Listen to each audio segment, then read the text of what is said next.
Brasil, julho de 2003. Senhor Orlando, quero que saiba 3 coisas. Primeiro, que o Novo Testamento não equipara igreja à instituição.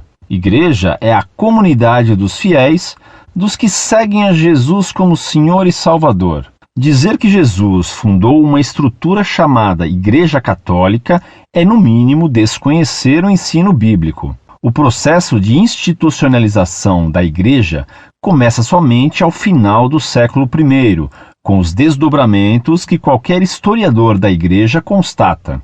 De acordo com Avery Dulles, teólogo jesuíta, dizer que a Bíblia define uma forma de governo eclesiástico é desonestidade. Segundo, a continuidade histórica não é garantia de legitimidade. Aos judeus que alegavam serem legitimamente filhos de Abraão, Jesus respondeu que Deus podia das pedras suscitar filhos de Abraão. Paulo ainda lembrou aos judeus que a verdadeira filiação espiritual se dá pela fé em Cristo e não pela simples etnia ou cultura. Portanto, estar em determinada instituição não assegura de forma alguma uma relação autêntica com Deus. Terceiro, para os protestantes, mesmo que haja comunhão com o espírito apostólico, nesses tempos pós-modernos de relativismo, afirmar a centralidade da Igreja de Roma sobre as demais é megalomania vaticana. Que Deus te ilumine. Um abraço.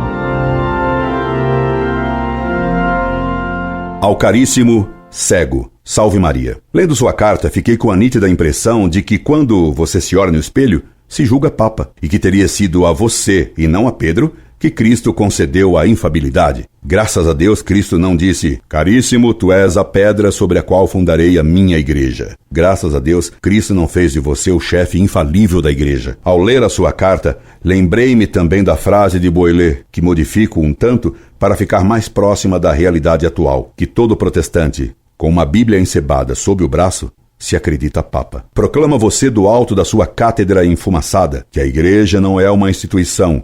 Igreja é a comunidade dos fiéis, dos que seguem a Jesus como Senhor e Salvador. Pois onde e quando Jesus Cristo deu essa definição de igreja? Cita-me, onde está escrito isso no Evangelho? Pois saiba que Cristo disse que nem todo o que diz Senhor, Senhor, entrará no reino dos céus. Como sabe você que pertence a essa misteriosa e invisível comunidade? E como ousa você afirmar que segue a Cristo, se recusa o que ele disse a Pedro: tu és pedra, e sobre essa pedra eu edificarei minha igreja. Sua noção de igreja, comunidade invisível, sem estrutura e sem autoridade, é herética.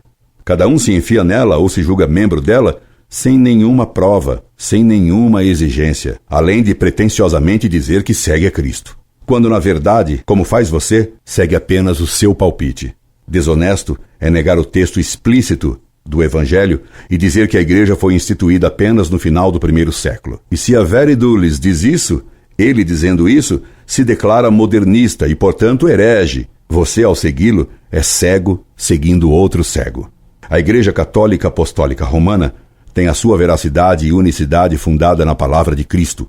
Ele disse que edificaria a sua igreja.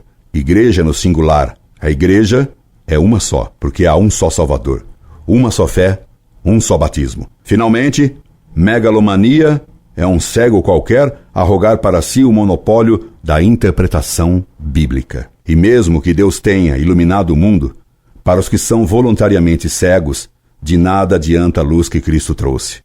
Pois é bem sabido que o pior cego é aquele que não quer ver. Sereis cegos ao meio-dia, profetizou Isaías. Abra os olhos, meu caro. É meio-dia. Para os que jaziam nas trevas da morte, brilhou uma grande luz. Mas, para quem não quer ver, a treva do seu olho o faz viver sempre na noite eterna. Incorde, Jesus semper, et in ecclesia catholica, semper semper, Orlando Fedeli.